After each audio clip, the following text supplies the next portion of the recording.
a maneira como o marketing digital e a maneira como a criação de conteúdo ela vem mudado nos últimos anos. Eu venho de uma época do marketing digital, eu comecei a estudar lá em 2015, onde os cursos eles nem tocavam direito na parte de tráfego pago, na parte de criação de conteúdo. Por quê? Porque era só você ter uma boa oferta, um produto validado e você conseguia vender com tráfego pago apenas com o básico de noção. Hoje em dia já não, você vê as grandes potências do marketing digital falando sobre criação de conteúdo, falando sobre YouTube, Instagram, LinkedIn, TikTok. O tráfego pago ficou uma coisa hiper mega complexa. A maioria das pessoas eles vão lá e precisam fazer um mega estúdio de audiência. Os criadores de conteúdo procuram pautas, fazem 1.500 coisas, testam 1.000 diferentes formatos, pegam um vídeo, os primeiros 3 segundos eles gravam diferentes hooks para testar. E o que eu vejo é que a gente está voltando agora de volta para a época onde apenas um bom conteúdo era o suficiente. E por que eu falo isso? Bom, vamos pegar a inteligência artificial e o que ela mudou no mercado. Quando eu falo só do mercado, eu estou falando agora aqui sobre o mercado do marketing digital, mas não precisa ser só sobre ele. Isso se aplica a qualquer mercado. O mercado, quando ele começa a crescer, ele naturalmente começa a ficar mais competitivo e a complexidade ela acaba trazendo uma necessidade de profissionalização. Então, antigamente, lá no marketing digital, só uma boa oferta te fazia vender. Por quê? Porque você não tinha concorrência. O cara ele ia comprar o curso de inglês do Mário Vergara, porque era o único cara que tinha. O cara ia comprar o curso de gestão de tráfego do Pedro Sobral, porque em 2018 só tinha ele falando sobre isso. Ele que criou o termo gestor de tráfego. Antes dele, o mercado nem existia, ele que criou o mercado. Hoje em dia já não, existem 1.001 cursos de tráfego pago para quem quer vender nos Estados Unidos, tráfego pago para negócios locais, tráfego pago para agências de luxo, tráfego pago para e-commerce, tráfego pago para cursos, tráfego pago até para nicho hot já existe. Então, obviamente, o mercado ele acaba indo para uma tendência de ele ficar cada vez mais difícil, você ir nichando cada vez mais, e a técnica de produção de conteúdo, que antigamente, há 10 anos atrás, era, pô, vou pegar uma câmera, vou falar o que eu quero e vou tentar vender meu produto, até um tempo atrás não funcionava. Você tinha que estudar sobre hook, você tinha que estudar sobre script, você tinha que contratar um social media para poder gerar um conteúdo de qualidade, você tinha que testar várias coisas, tinha que postar. E o TikTok ele mudou o padrão de consumo. Antes a gente estava acostumado a vídeos mais longos e o TikTok veio e boom, dopamina o tempo todo. Vídeos de 1 minuto que você não sabe quando vai aparecer. Pessoas que antigamente eram totalmente desconhecidas com um único vídeo mudaram de vida.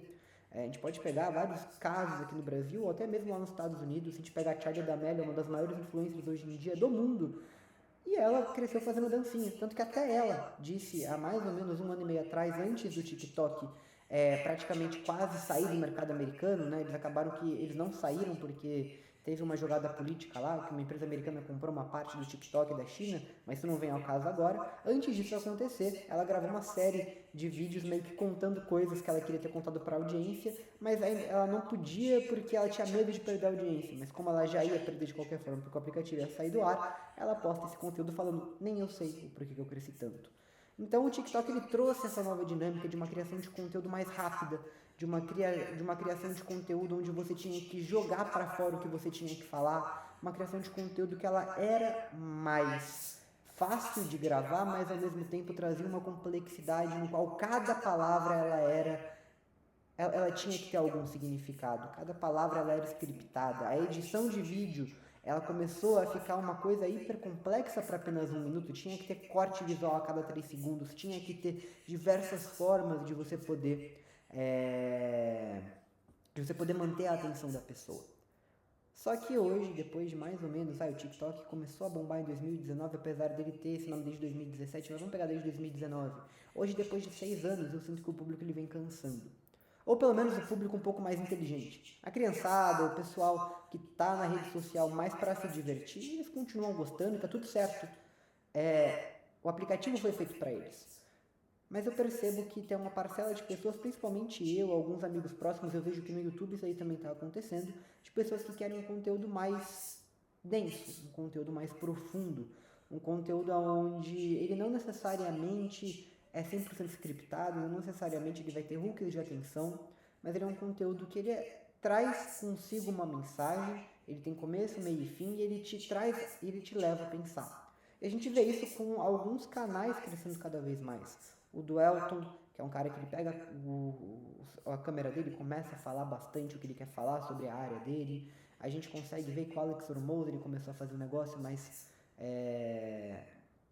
descontraído, dele apenas com uma lousa explicando o que ele quer falar, não são mais aquelas megas edições. A gente vê o fenômeno do Ryan, que em um ano bateu 1 milhão de inscritos no YouTube, onde ele praticamente pega algum lugar aleatório do mundo e começa a falar sobre as atualidades. Por quê? Porque são conteúdo que ele gera conexão. Antes, lá em 2015, você não tinha que se conectar com o seu público. Porque, de novo, ele não tinha opção. Ou era você ou era você. Se você quer aprender tráfego pago, é Pedro Sobral, irmão. Não tem outra saída. Hoje em dia, já não.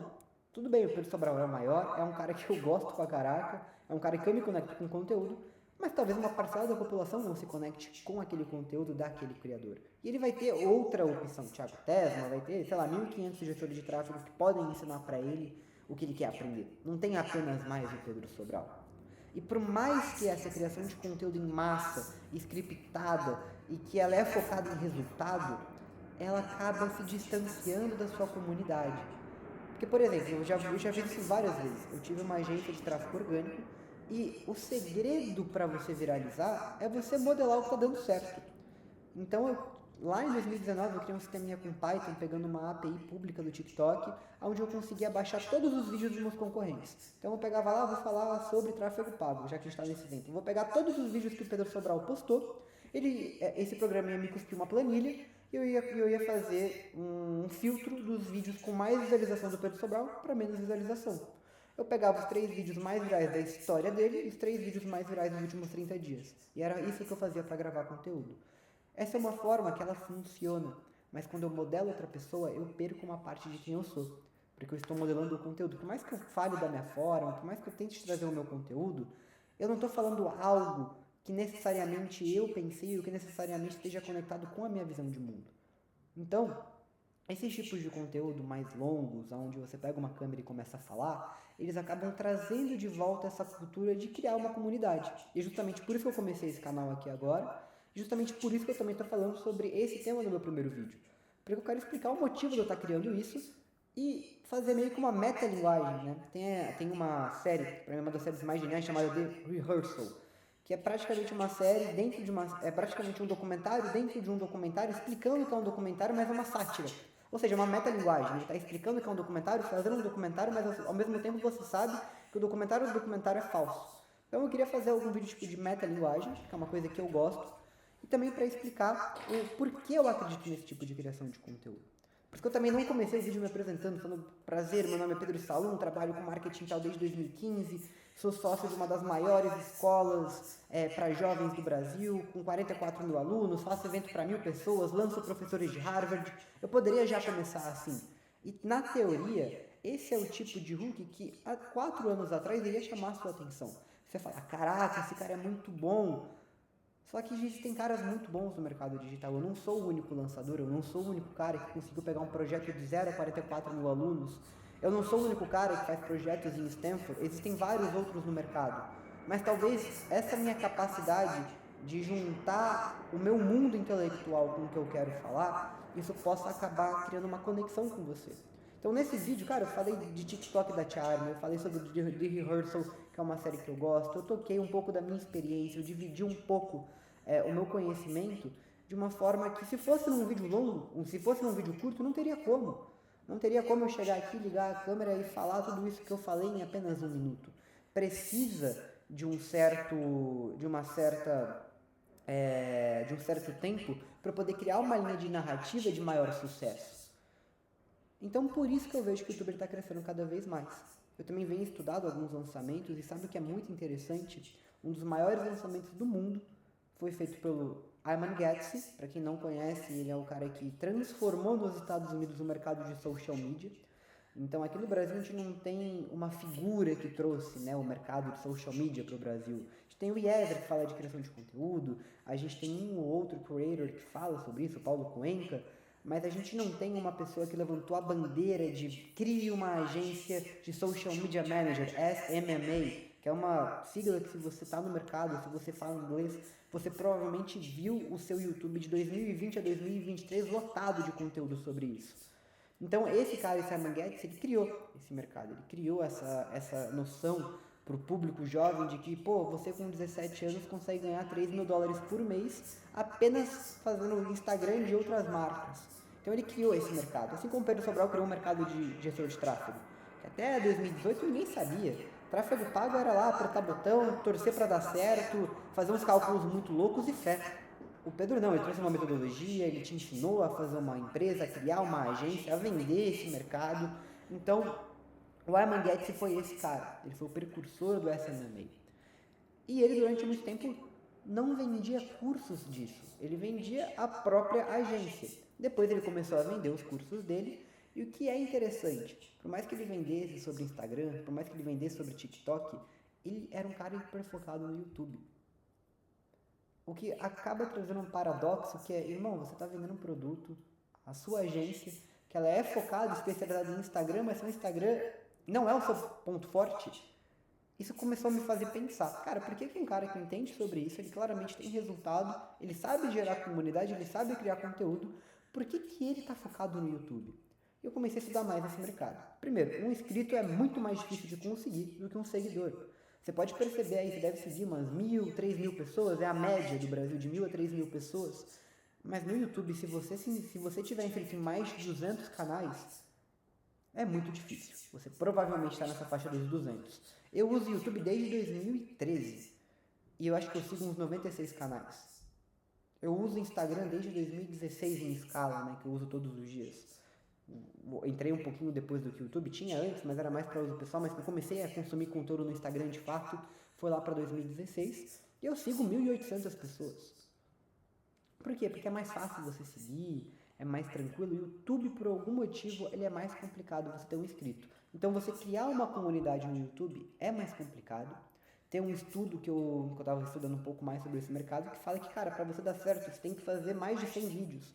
O MrBeast demorou 320 e poucos vídeos para conseguir viralizar. O MrBeast é o maior youtuber do mundo atualmente, né?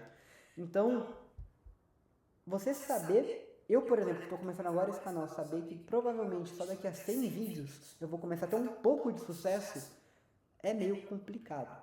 Só que, ao mesmo tempo, uma coisa que eu utilizo muito para minha vida é a lógica de que esses 100 dias eles vão passar, esses 2 anos eles vão passar independente. Então, se eu gravar todos os dias vídeo para o YouTube, provavelmente em 3 meses eu vou bater essa métrica de 100 vídeos. Se eu gravar um vídeo por semana, em 100 semanas, o que dá mais ou menos 2 anos, eu vou bater essa métrica de 2 anos. E sabe o que é interessante? Esses 2 anos vão passar, esses 100 dias eles vão passar com você gravando ou não. Então eu meio que estou trocando agora a lógica na minha cabeça de eu não estou gravando para ter resultado agora, eu estou gravando para bater 100 vídeos. Se eu tiver resultado de views, se eu tiver resultado até financeiro, se eu conseguir lançar algum produto com esse canal a médio prazo, ótimo. Mas a minha meta é 100 vídeos, porque o tempo vai passar, eu quero começar a comunicar algumas coisas que eu entendo, eu estou já no marketing digital há muito tempo, eu quero tocar alguns assuntos que eu vejo, então é uma vontade que eu tenho. Então eu troquei o meu objetivo. Por quê? Porque o Simon Getz está focado no YouTube lá desde 2020. Ele fez o maior lançamento da história no YouTube. E como é que funciona esse lançamento? É tão besta, mas ao mesmo tempo tão genial, que eu não entendo como as pessoas não pensaram muito nisso. Mas ele tem uma VSL é um vídeo de vendas, é um vídeo onde ele varia de 5, 15, 30, 41 hora mais ou menos. Vamos pegar um vídeo de meia hora que é uma VSL padrão. Então ele é um vídeo que durante meia hora eu vou te provar que o meu conteúdo é bom e que você tem que comprar de mim. Quem faz isso muito bem é Empíricos. Não sei se vocês lembram, mas lá em 2014, quando o dólar estava R$2, eles estavam prevendo que o dólar ia bater R$3, que eles de fato acertaram. Parabéns, Empíricos. Eu não sou um fã enorme deles hoje em dia, mas pô, os caras acertaram isso. Eles tinham feito um vídeo hiper bem feito, falando que o Brasil ia acabar, que o dólar ia subir, que as finanças iam acabar ferrando com o brasileiro todo. Então você assistia o vídeo e você tinha uma sensação de que você precisava fazer alguma coisa para resolver isso. E aí no final eles vendiam o Empíricos Research, nem lembro que eles vendiam direito na época, mas eles vendiam alguma coisa. Então uma VSL é isso, é um vídeo de meia hora, que ele é todo scriptado aí sim, ele é todo pensado para te fazer comprar. e para você ter essa sensação de, tipo, inquietação, de, cara, tem que comprar essa merda, não sei o que que é, mas, pô, por R$ 390 vale a pena o risco, eu vou comprar isso daí e vai dar certo. Então, meio que isso é uma VSL, tá? E aí o que o Armagazzi fazia? Ele pegava, fazia uma VSL muito bem feita. E todos os vídeos que ele criava para o YouTube, ele já tinha atração, né? Ele já era um youtuber grande, ele já era um youtuber que tinha uma certa grandeza, acho que ele tinha 1 milhão de inscritos já, ou seja, o cara era grande. Todo vídeo que ele gravava batia uma média de 100, 200 mil views. Então todo vídeo que ele fazia, ele colocava no final, ele levava, ele falava dentro do vídeo para a pessoa assistir a VSL dele. E a VSL não era bem uma VSL, era um vídeo no YouTube que tinha um título bem chamativo. Se eu não me engano, esse vídeo hoje em dia tem 9 milhões de views. Por quê? Porque era um vídeo muito bem feito, era um vídeo que ele validou. E é um vídeo que todos os outros vídeos dele levavam para esse vídeo. Então imagine, todos os dias, ou 3 vezes na semana, eu faço um vídeo. Esse vídeo vai atingir 200 mil pessoas. E eu levo essas 200 mil pessoas desse meu vídeo para esse meu vídeo de venda, tudo de forma gratuita.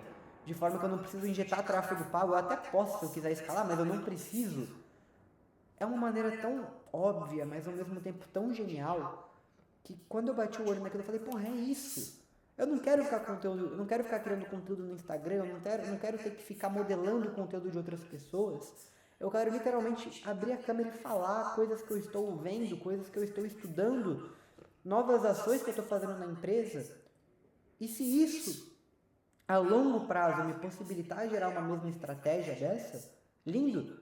Se não, eu vou ter um baita histórico de vídeos que eu vou poder depois apresentar para meus filhos, que eu vou poder até utilizar para gerar uma inteligência artificial minha, porque a ideia é que esses vídeos eles tenham um pouco da minha cabeça, do meu pensamento, nada aqui é scriptado. Eu tô tocando em assuntos da forma como se eu estivesse conversando com um amigo, eu estivesse dando uma aula, mas não tem tópicos, eu não tenho um script, ele é basicamente o que eu quero falar. Com base no que eu estudei, com base no que eu ando vendo e com base no que eu estou animado para isso. Então eu conseguiria treinar um AI através desses vídeos para ela entender como eu penso, para ela entender os meus gostos. Se é que isso faz sentido de alguma forma. Então, o YouTube, eu vejo, voltando lá no começo do vídeo, que eu disse que a criação de conteúdo no mercado digital está mudando, eu vejo que não é que ele está mudando, ela está retrocedendo. Ou não retrocedendo, ela está voltando às origens. E tudo é cíclico no entretenimento, né? Então a gente tinha a época dos vídeos hiper longos no YouTube, aí depois eles voltaram para vídeos curtos. Na verdade eles começaram com vídeos curtos, né, que eram 5 minutos da Kéfera, que era 2014, 2015, a maior youtuber do Brasil, eu acho, uma das maiores. Aí depois foi para vídeos mais longos, aí depois voltou para vídeos curtos, aí veio o TikTok, que era vídeos curtíssimos, aí a gente foi para live, que lives são conteúdos mais densos, mais longos e que não necessariamente são conteúdos, às vezes é só a pessoa vivendo e mostrando a vida dela. Não sei se isso é bem um conteúdo, mas, bom, vocês entenderam o que eu quis dizer. Não é um conteúdo scriptado, é apenas a vida da pessoa, como ela quer mostrar, e isso é super legal. E agora a gente está voltando de novo para os vídeos um pouco mais longos no YouTube, com tempo para você pensar, com tempo para você respirar. E é óbvio, ainda vai ter uma parcela grande da população que vai querer lá no TikTok, tá tudo bem, é o que a pessoa gosta de curtir. Mas o entretenimento ele tende a ter essa roda, né? E não é à toa que a gente vê que quadros que davam certo lá em 1950 ainda dão certos hoje. Aquele Roda Roda Jequiti, do Silvio Santos, que agora está com a Patrícia, não sei quem é que está tocando esse quadro agora, com a infeliz morte dele, né? Silvio Santos era um grande ícone, um cara que eu queria muito saber me comunicar que nem ele, um cara que eu gostaria muito de ter conhecido, mas não vou poder, infelizmente. Mas, bom, voltando aquele Roda Roda Jequiti. Cara, é um programa que acontece, acho que é a Roda da Fortuna, o Wheel of Fortune, que era lá dos Estados Unidos, de 1970. Então, é um padrão, é um tipo de conteúdo que, beleza, se eu ficar fazendo esse conteúdo o tempo todo, a minha vida toda, desde os anos 70 até hoje, a gente está falando de 55 anos, uma hora vai cansar, vai estagnar e vai cair um pouco as views. Mas, cara, até hoje está no ar isso. Por quê? Porque ele é cíclico, a pessoa gosta muito, ela para de gostar, ela volta a gostar um pouco, e bum, do nada ela volta a gostar de novo. Então ela fica nesse ciclo. E quando eu falo ela, a pessoa, eu falo o público no geral. Então, talvez o que a gente esteja vendo, e é na minha humilde opinião, é essa volta original a conteúdos mais longos, a conteúdos mais densos, onde a pessoa ela vai se conectar com você pelo que você fala, e não pela área do que você fala, não pelo seu conteúdo em si. Porque, de novo, você poderia estar vendo qualquer vídeo de marketing digital. Tem caras maiores do que eu, tem caras com mais resultados do que eu. Mas por algum motivo muito doido você entrou, o algoritmo do YouTube te entregou esse vídeo, você entrou nesse meu canal e você começou a assistir. Você falou, pô, que legal, o que esse cara tá falando faz sentido. E talvez daqui a um ano, com você acompanhando meus conteúdos, vendo o que eu tenho para pensar, vendo a minha lógica, entendendo o meu conteúdo, entendendo quais são as bandeiras que eu ergo, as coisas que eu defendo, que eu acredito, a forma como eu penso, e caso eu queira te vender algum produto, você vai falar, pô, esse é um cara que faz sentido eu comprar um produto. Esse é um cara que eu gostaria de ter alguma coisa dele. Então, esse aqui é um projeto de médio e longo prazo, onde eu quero focar apenas na constância de postar conteúdo, mas ao mesmo tempo eu quero trazer essas informações, coisas que eu estou estudando, e fazer esses links, né? Então, eu vejo que a minha geração, eu tenho 25, então a gente está falando da galera dos anos 2000, é uma geração que lê pouco, infelizmente, eu adoro ler, então a minha ideia é trazer aqui a leitura, e talvez a leitura nem seja a melhor forma para você, talvez escutar audiolivro, até ver vídeos no YouTube seja melhor para você, mas eu gosto de ler, então eu quero trazer isso. Então se você não gosta de ler, quer ter acesso a conteúdos de livros, eu vou trazer um pouco disso, eu vou trazer as tendências de mercado, como eu meio que me apresentei no meio desse vídeo, eu trabalho com essa área de marketing digital já há muito tempo, então o que eu vou trazer para você não é o que eu estou estudando, é o que eu estou vivendo, é o que eu estou testando. Isso aqui é um teste na real, então vocês também vão ter a chance de acompanhar um teste. Então eu quero abrir essa linha de comunicação com você. Eu quero que, pô, comenta aqui embaixo, aproveita que eu ainda sou pequeno, se tudo der certo e eu vou trabalhar duro, eu vou ser grande algum dia. Comenta aqui embaixo que eu vou fazer questão de te responder. Se inscreve aí para dar aquela ajuda, eu sei que a sua inscrição ela pesa muito mais do que me seguir no Instagram, e também se tiver qualquer feedback, alguma coisa que você queira passar para melhorar a forma como eu te trago o conteúdo, por favor me envie. A ideia disso é que eu gere valor para vocês também, assim como o YouTube me gerou valor durante anos da minha vida, assim como eu já estou no bastidor desde 2019, eu acho, 2018 que eu comecei de fato a trabalhar, mas que eu estudo desde 2015, então já é uma década acompanhando esse mercado e vivendo esse mercado diariamente. Então, eu quero trazer de volta, eu quero entregar algum conteúdo e sair um pouco dos bastidores. Porque eu sei que o que eu tenho para passar, talvez outras pessoas já passaram, mas não da forma como eu falo, não da forma como eu penso, ou não conectando as coisas do jeito que eu conecto. Então, é isso. Esse é o primeiro vídeo do canal, projeto de 100 dias. É um prazer ter você aqui. Não esquece de se inscrever, comentar e ativar o sininho. Até mais!